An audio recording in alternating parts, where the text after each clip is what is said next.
So we're working on the quilt behind me, and it is called Little Miss. This is the pattern that it's come from, and we are going to be using this jelly roll. This jelly roll is a Kimberbell Basics, and this is the spring.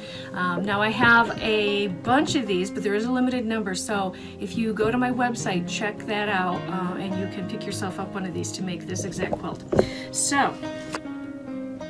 So there you see these beautiful, beautiful colors. The first thing that I needed to do was I needed to take the lighter colored ones out. So I basically took all of the creams and the polka dots and I pulled those out, and I left everything that was, we'll put that black plaid back in. Everything that was plaid, everything that had enough contrast basically in order to make this pattern work. And so these were the ones that I kept. And then these I put to the side. I can use these in a different quilt, so in a different project. So that I put to the side. Now of these, the rest of these, I had to choose which colors they wanted to use for centers, and then which colors I want to use for the outside. So I basically chose a couple that were not as much contrast, still the lighter colors for the inside, and it ended up giving what you see behind me.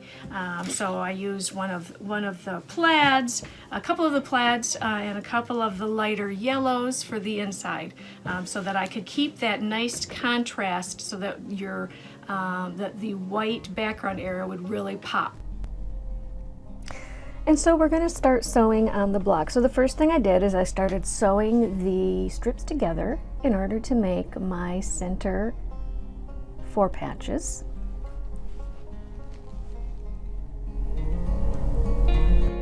And according to the pattern, I also cut the pieces that I needed in order to make my strips that have our triangles in them. And rather than cutting triangles, we're cutting squares and rectangles. We're going to sew along the line that I have drawn from corner to corner of the white fabric.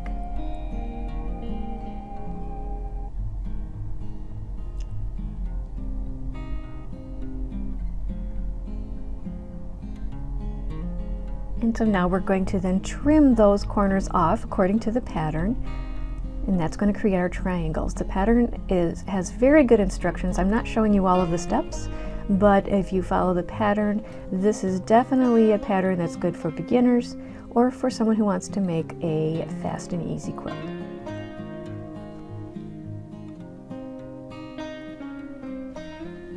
I'm using my add a quarter seam ruler, and that way I get a perfect 1/4 inch seam on those half square triangles. Now I'm going to press those open. And you'll see the first unit that I've put together, we are now adding those triangles to it. I wanted to show you here that as often happens when I'm sewing, I accidentally sewed one of the fabrics upside down. So I'm going to use my quick ripper, and I'm going to go ahead and unsew that seam. And the quick ripper is something that a tool I really love. You'll see how fast it unsews.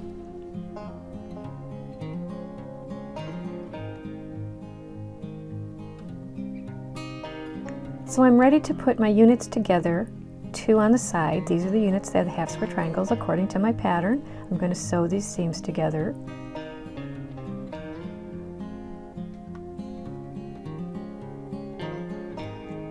And then again, according to the pattern, I have my other 2 sides of our block. And you can see now when I sew these seams, we have our block is put together.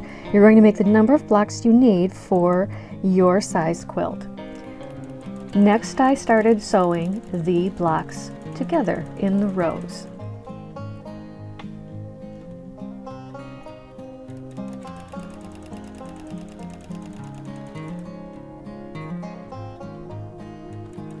Careful to make sure that I hit my point so that it comes out nicely when I'm done. Once I had my quilt top together, it was time for me to put this sandwich together so that I could quilt this. These are pieces of batting that I'm going to use that I had left over from other quilts. I'm going to use batting tape in order to piece these together and use them so that I never have to waste any of my batting. I can use every piece.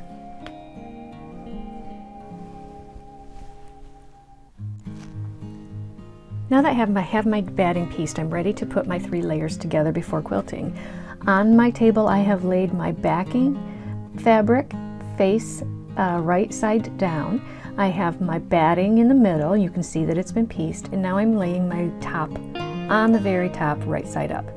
I'm going to be smoothing these layers together thoroughly, because I'm going to be using my QuiltTak gun in order to baste this. And so this is one of the most important steps, is to keep this nice and smooth. I spend a lot of time making sure that every inch of the quilt is smooth.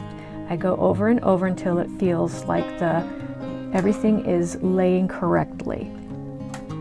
Now that I have them laying correctly, I'm going to start my basting. When I'm using my basting gun, I do start at the edge, not in the middle. So you can see I'm placing my hand underneath the quilt,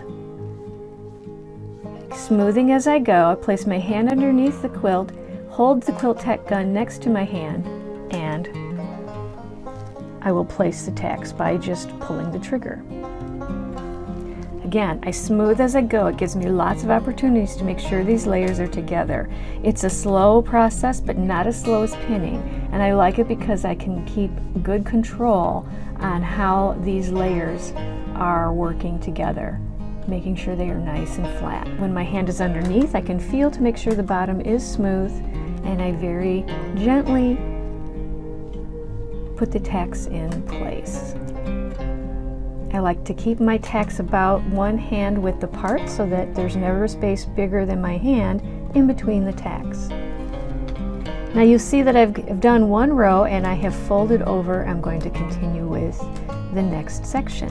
And I'm going to do this all the way down the quilt till I have completely tacked the entire quilt. Rolling, smoothing, tacking.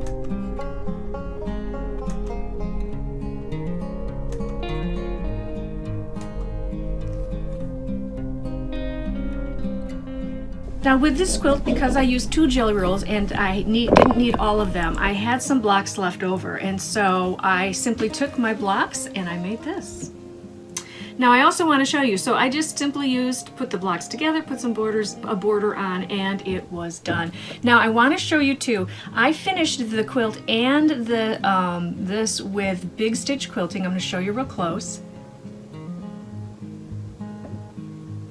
So for the quilt itself, I used all white thread. It gives you that nice fluffy texture that you see when you use, it's just a regular batting. I use an 80-20 warm and natural. I use for just about everything I do. Works well for hand sewing, works well for machine. But big stitch quilting is fabulously easy. You can sit in front of the television, do it. It doesn't cost you any money. Now for this one, I used colored threads to match the colors in the quilt. So I'm gonna give you a look at that.